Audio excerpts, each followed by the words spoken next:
Hey, what's going on guys? Mark back in the workshop on Mark's Aquatics. Right, on today's little episode I thought I'd take you through my Krabensis grow out tank. Now if you remember, it's a good while ago now, we bred these little guys. I had a lovely pair and we bred them. Now you can see these are all adults now. You can see the females there with their lovely little red bellies and the little rounded fins, and the males have got big elongated dorsals and like their tails go to a slight point at the end. There's other fish in here as well. As you know, we've got the harlequins, rasboras, we've got the galaxy rasboras, we've got all kinds of stuff in here. We've got some baby tiger plecos as well, which we've bred. They're hiding. I'll try and find some of them for you a little bit later on in the video, but you can see they're all grown up lovely now. Now you'll notice that there's quite a few, sorry my finger went in the way there, you'll notice there's quite a few in this area here. Now the reason for that is they've paired up, two of them have paired up at the end, and they've decided to have some babies, and they're keeping everything this side of the tank. Even though it's 6 foot long, they've decided 3 foot of it is theirs. So I think what we'll do is we'll have a little look at them now. They've gone right in a little dark corner and they're spooking everything away now, so but we'll try and get in there close and I'll try and get you some footage of the babies with the parents. Okay guys, there you go. I'll keep my voice down because even that resonates through the water. If you look on the left hand side of the screen there, you'll see the proud mum and dad with their little babies all hopping around looking for things to eat. And what you'll find they'll do, oh there you go, one got a little bit too close there for her liking. What you'll find out what they do is when you put the food in, they'll actually take some into their mouths and they'll chew it up, and they'll go down to the bottom and they will spit it out in front of them. You can see they're slowly starting to come out now. I sprinkled a little bit of food there. They're feeding off the algae on the rocks as well. I do love watching them. They're so protective over their babies. They really are. And if anything comes near this corner, they won't be aggressive in the fact that they'll shoo it away, attack it, but they will dart towards it and spook it away. So if you've got a pair of these, they're super, really gentle fish, and they're not going to really harm anything else. They'll pester it away, and it's normally when you'll find as soon as they pair up, that's when the problems can start, with a little bit of maybe fin nipping to keep the other fish away from their breeding site that they've decided to go in. Now if you look right down there, they'll see there's a little hole there. Now they've excavated that out. It's coming to see my finger now, make sure it's not hassling their babies. They've excavated that out, and now that's where she laid the eggs in there, and that's their little hideaway, the little cave in there. And now they've decided they're old enough to come out and venture around and find some food for themselves and start growing up, which is brilliant stuff. You get the other ones, if you look, there's one creeping in. No, decided it wasn't going to come any closer.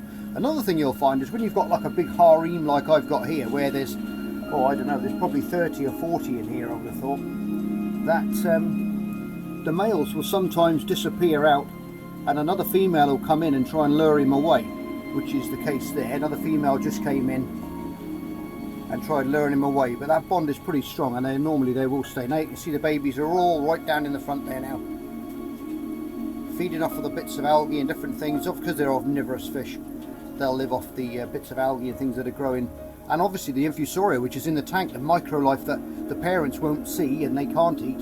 These little guys, they'll be between the gravel, they'll be picking it out, and that's what they're going to feed on as well. That's why it's great to breed fish in a well-established tank which has got all this microfauna and things in it. So when you do have, or if you do have an accidental breeding session, you haven't got infusoria, or you haven't got the freshly hatched brine shrimps and all that sort of carry on, there will be a lot of food within the tank that the adult fish won't pick on, but these little guys, being microscopic at this time, they will find it in amongst the cracks and crevices in the rocks. As you can see, there's a little one there attacking a big piece of flake, so they go for it pretty fast and then playing around together in amongst the holes in the stones. I'll get a bit closer for you. There you go, that's a little bit better for you. Going back in the hole as well, that's their little cave there. I just thought I'd zoom you in on that, but you can see that bit of flake there, that they're all around, and they will tackle bits like that as well. They'll bite little pieces off, and while mum and dad watches, that's dad there. He's got the nice big red that big long flowing trailing fin and that slightly pointy tail. Keeping a very, very close eye on these little boys and girls there. Look at that. Sorry the glass is a little bit dirty, but this is a grow out tank. It's not like a show tank. You know me on my channel, I like to breed fish and different things like that. I'm not into all your show tanks really. I've had a few in the past, but this is what interests me, this close-up visual stuff where you can see the interaction between the fish and the fry. It fascinates me, it always has done. When we bred the baby pea puffers as well, that was one of my favourite breeding sessions that I've done so far. It was lovely to see those eggs and those little babies zipping around in amongst the weed, hunting down the Artemia and all the little tiny bits of infusoria which were in amongst the moss that we put in there with them. If you haven't seen that video, go back in my playlists, you'll find I've got a lot of videos in there of different breeding fish, all different kinds of tetras and where are you lot gone now?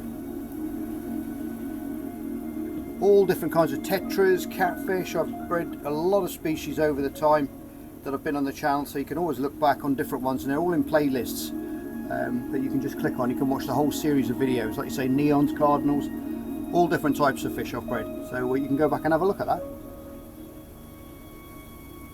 And I think it was Dan's fish. One of the guys messaged me and said Dan gave me a shout out on his channel. Dan's Fish, I think it's called. Go and check his channel out and sign up to him. Give him a chance. Give everybody a chance. There's a lot of big channels out there with an absolute load of crap on them these days, I find, and other little channels where they're taking their time to explain things to you and everything else. They're the sort of channels that I go towards, not these big flash, buy huge fish, ram it in a small tank kind of films. Look at me, look how gorgeous I am, blah blah blah. I'm not into all that sort of stuff. So go and check out Dan's channel as well. Give him a thumbs up from me, and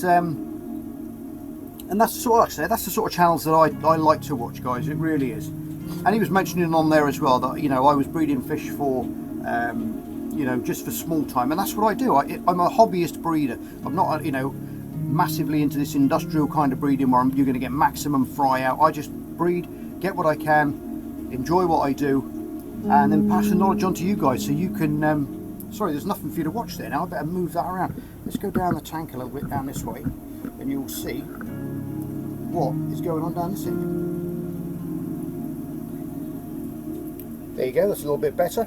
Yeah, so that's what I like to do, guys. As you know, I like to breed the fish, enjoy what I do, get a few out, take a few to the shop, and not on a, you know, on a big industrial kind of basis where I'm pumping out tons of fry and all that kind of stuff. And because, believe it or not, there's not a lot of money to be made in certain fish. You know, most fish that you breed, you might as well do it for the hobby. You're not going to make any money out of it, really. You might get a pot of fish food back or something like that. Do it because you enjoy it. Don't try and pressure it too much. You'll get too involved and it'll all go wrong. You'll have massive outbreaks of things and different diseases unless you're really hygienic in your, you know, in your attempt to do it, and you'll end up going wrong. But if you do it in a small scale and just do it in your own living room or in your sheds or anywhere like that, you'll enjoy it a lot more, I think. And like I've done over the God knows how many years that I've been doing this, and still thoroughly enjoying it as well. Sorry I haven't done a lot of videos lately, but I've been busy doing other things as well. We've got COVID-19 restrictions here again in Wales, so I can't even go up to the fish shop anymore or anything. It's completely crazy again. So I'm just trying to take you through a couple of tanks. I'll show you the shrimp tank in a minute as well, because that's slightly overgrown and needs a little bit of TLC. I'll show you the goldfish as well. They're doing a bit of growing now. I had quite a few of them in a small tank, but some of them are growing a lot faster than the others, and some of them are colouring up now, which is nice as well. So we'll go and see those, I think.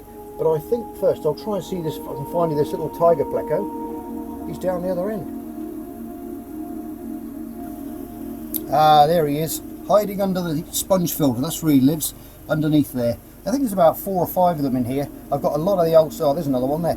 I've got a lot of the Suswasatang or Subwasatang, whatever the hell you call it, all over the bottom of here.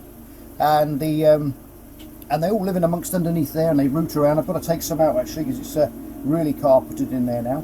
And I think the Monte Carlo that I'm going to trim out of the shrimp tank, which I'll show you in a minute, I might plant some of that in there later on as well and get a carpet of that growing through there.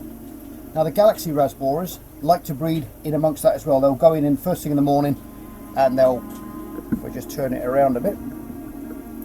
You'll see they're all playing around in there, but they all go in amongst this. There's tons of it all the way through here, look.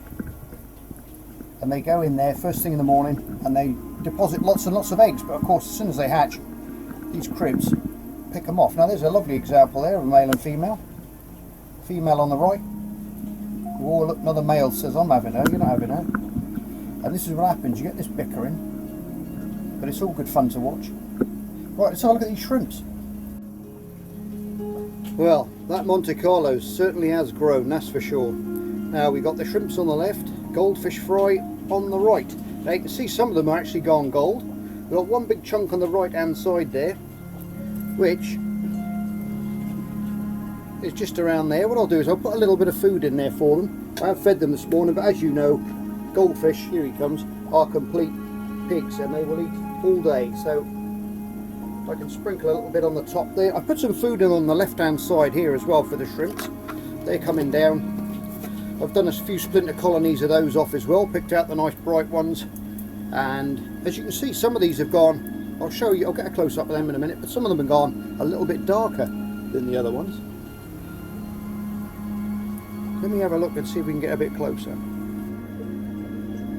There you go, you can see a few of them there, a little bit darker. Now they're the ones that I normally pull out and put in another tank. Now I put them in the other tank with the cribs as well, because they don't seem to mind it in there and the cribs leave them alone, and they're good little clean up crew. But it's the nice bright red ones that we're looking for, and they're the ones that I keep. Look at that, having a good old chow down on there as well. But you can see that Monte Carlo has gone absolutely nuts in there. There's a little bit of hair algae, but I said in previous videos I'm not too fussed about that. You've just got to put your tweezers in there, twiddle it around and pull it out like candy floss. It comes out very easy, and in my eyes they're just plants and they're all growing away. Go up in the top of the tree there, there's a few more up here lurking around if it'll focus. Duckweed on the surface as well, that's always good. They love going up there, hanging upside down. They're having a good time up there. But that is really going to have a nice trim, so you can see where it's creeping along the bottom there, and that's what it'll do.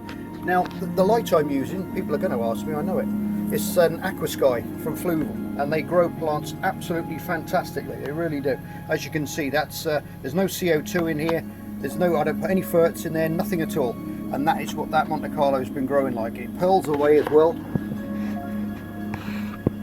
and if you can see that there, but it's pearling away lovely. Obviously it's early in the morning and it's just starting to go there. On the back there you'll see those little pearls coming out. Oh, there it is, just starting to pearl away there already. Look with that on the right hand side of that shrimp, left hand side, sorry, my goodness, it is early. Anyway, going over to the goldies, you can have a quick look at that. This is a bow fronted tank, so it's awful for glare and different things, but you can see the little guys in there all whizzing around quite happy. Some grow a lot faster than others, as chunky guy there, look. Now he's gone half orange and half black, which is quite funky.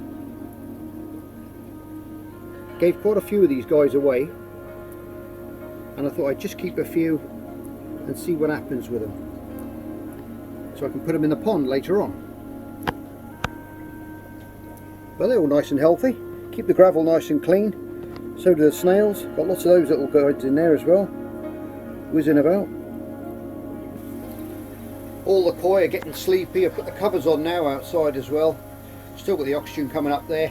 Load of beans, which is wheat germ, which is the stuff I use. I always use the NT Labs.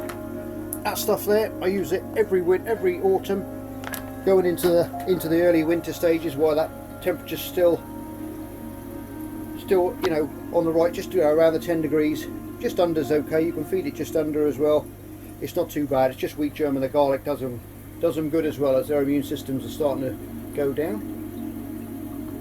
I lost one this year down to a big ulcer it had on its side, which was a shame. It was one of the nice ones too, so but I don't like to really film that and show you guys that kind of stuff, because she had died and she was up floating in the corner there, and so we went up and buried her in the garden, and she was about 4 years old, maybe 5 years old she was. I got her from a tiny little fry that was imported from Japan, and that's one of her brothers or sisters there, that big tancho, Sankey there, which is just under the surface by the bubbles there. Beautiful stuff. Yeah, like I said guys, sorry I haven't done many videos, but it's hard to find things to video about, and I don't like to just pump out videos which are, you know, irrelevant really, and just looking at rubbish, because, you know, I just don't get any thrill from making that video like that at all. I like to so I think what I'm going to do now is I'm going to go back and I'm going to have a quick look at the shrimps and all that, at the other guys as well, and I'll round this little video up. Any questions, whack it in the comment section below, you know that, and I'll always answer you if I can. And let's go and have a look at something else. Well, one last look at the shrimpies.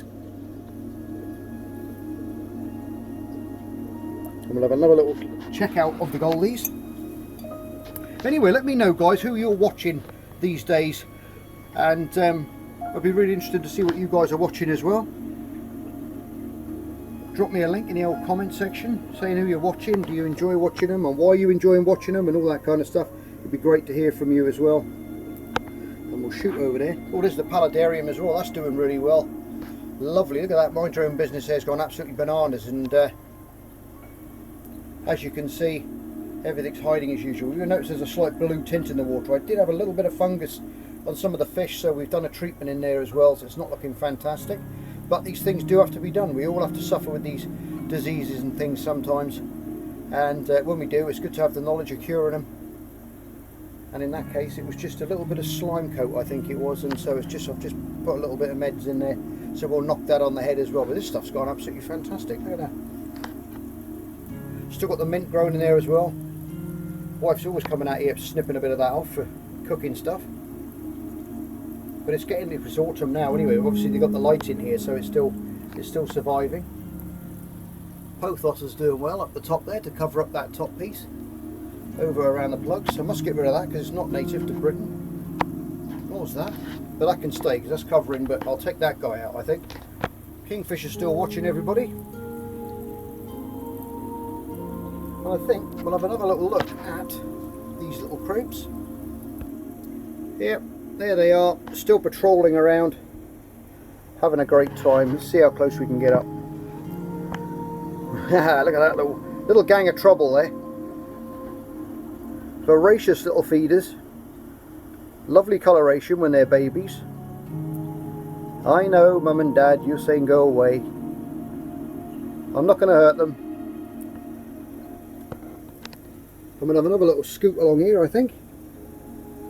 All the snow, as you can see what I mean though, by all this carpet of subwasatine which has covered the base of the aquarium now, which is also amazingly good for harbouring that micro life as well. Now you can see, if I go back very carefully, you can see the little galaxies there.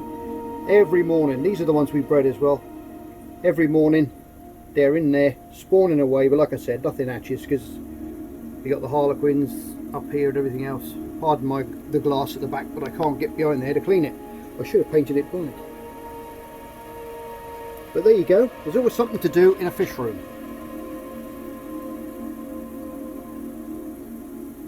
Always something to do. Anyway guys, as always, you are all stars. Love you loads. Take care, and I'll see you hopefully on more videos on Mark's Aquatics. Take care and bye for now.